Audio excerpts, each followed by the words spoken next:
Delegating your accounts as a founder can be one of the scariest things you do. If you don't do it well, your accounts are going to churn and you're just going to be back to square one where you're not able to grow because you have to do everything for every client and every team member. Now, if you're trying to get out of your account management prison, I got you. My name is Jordan Ross. I'm the founder of 8-Figure Agency. We worked with over 800 agencies, helping them add over 9 figures in annual revenue. And helping our clients get out of account management is one of the most important variables into growing them into multi-million-dollar businesses. Now, there's a simple 10-step prompt and plan that you have to follow that will allow you to do that. So let's just dive right in. The first thing when you go into account management, if you're still the one doing it, is scope out the role. Now, a lot of times founders are doing a lot of minute details in account management that they're not actually conscious of. So creating a lot of clarity and expectations around the nuance of the role, even if that means that you're checking in every 3 hours, you need to define a few things. Number one is responsibilities. What's all the things this person is responsible for in this role? Number two are goals. What are the outputs and desired results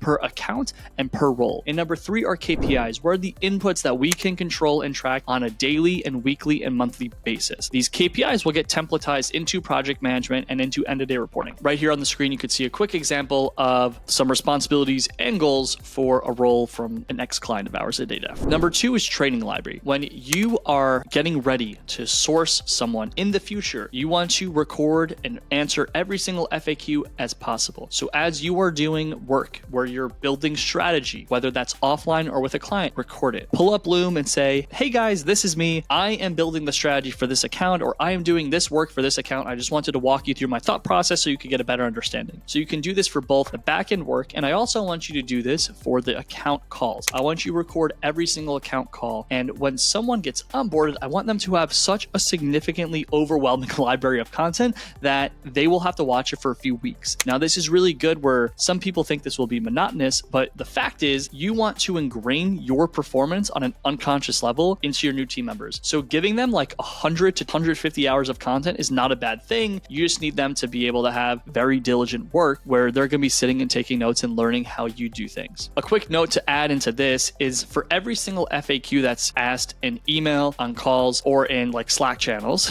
you want to make sure that those FAQs are grabbed by an admin and your answer is added to some form of internal Wikipedia. That internal Wikipedia, we want to have the question, the topic, the department, and even tags, right? So tags are keywords that someone else might think of when they're looking up this specific question. But because no two people think exactly the same, one person might use the word account management and one person might use the word account strategist. So you want to use different keywords or tags in different columns and different rows to make sure that it's easily referenced across the organization. So you aggregate these FAQs, and then what you simply do is record the answer, whether that's in Loom or written text, and boom, you start to aggregate those, you have a massive training library. The third thing is training matrix. Now, kind of going back to the first point I made where you scope out the role, when you do this and you do this intentionally, you're going to identify the hard and soft skills this role is going to need. There's going to be general skills, and there's going to be keyword skills and copy skills and graphic skills or communication skills. There's going to be a lot of different skills, and you need to extrapolate what every single skill needs to be included in this role. And when you're either interviewing or training someone, you can use this training matrix, which you could see here on the screen, as a way to assess what skills people do and don't have. And when you identify what skills people don't have, you could be a lot more intentional behind what you actually train them on. So it's a great tool for getting ready to delegate this stuff. The fourth thing is the training rubric. So once you aggregate everything and you start to actually get your accounts deployed into their work, you will need to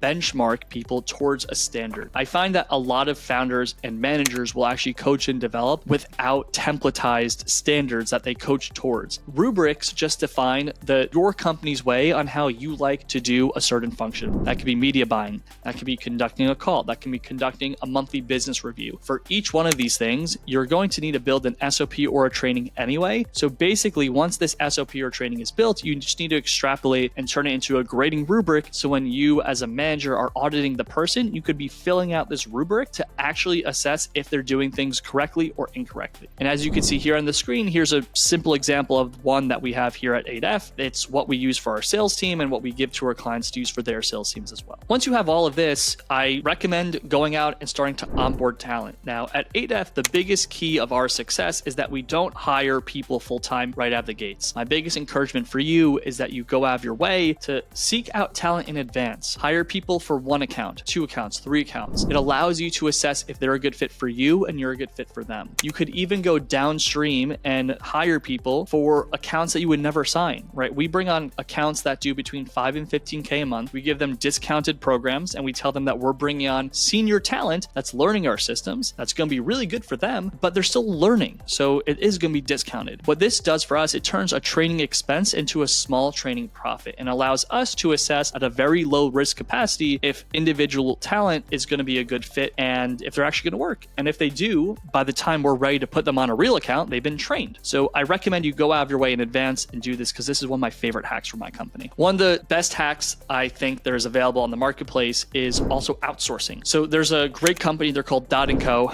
They outsource their account managers into companies like yours, where if you want to bring on someone for less than 5K a month, they'll give a account manager into your company where you could delegate 10 to 20 hours of your weekly account management work onto a senior account manager who already knows the agency space and already has been doing account management for a while. Their system is so fascinating because they have had tens of thousands of applicants and they've only made dozens of hires. So their strategy is that they bring in elite performers and they could staff someone that's already pre-trained and ready. Now, this is great because if someone leaves too, they could always backfill them. I think this is one of the best hacks I have for you, where if you want to maybe not make a full-time hire, you can make a part-time hire through Dot and they could staff someone and you can now save 10, 20 hours a week. They're senior, they're highly vetted. And on top of that, if you tell them that you came over from 8-figure agency, they'll give you, I believe, a big discount in your first month. Now, once you actually staff someone, there's going to be a 3-part process to getting them up to the point where you no longer have to be there. First and foremost, they need to join your calls with you and watch your calls in real time. They've already consumed all of your calls and content prior, but now they have to start giving some FaceTime because you can't just delegate a stranger to a stranger. They need to build FaceTime and trust with your pre-existing clients so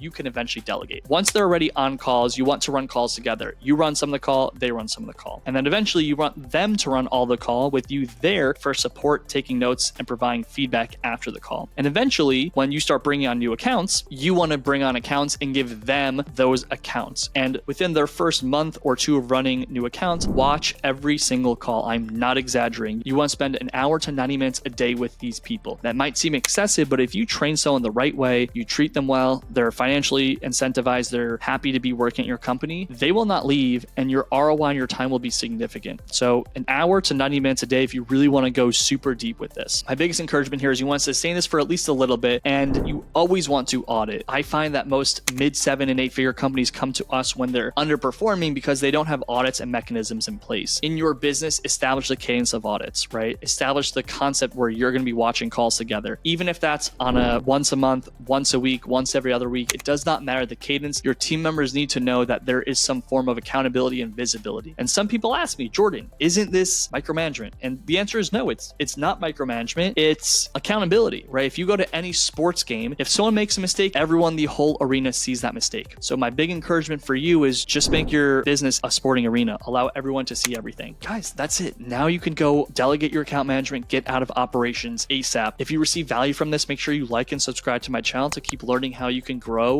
your business and get out of account management. If you need help with your company, go to the link below to grab a consultation, and also go to the link below if you want to get access to all of my best trainings. I have all my best trainings for you where you can get every single download that will help you grow your company, and my ebook worthy trainings delivered to you in your inbox. Go to the training link below. Thank you so much.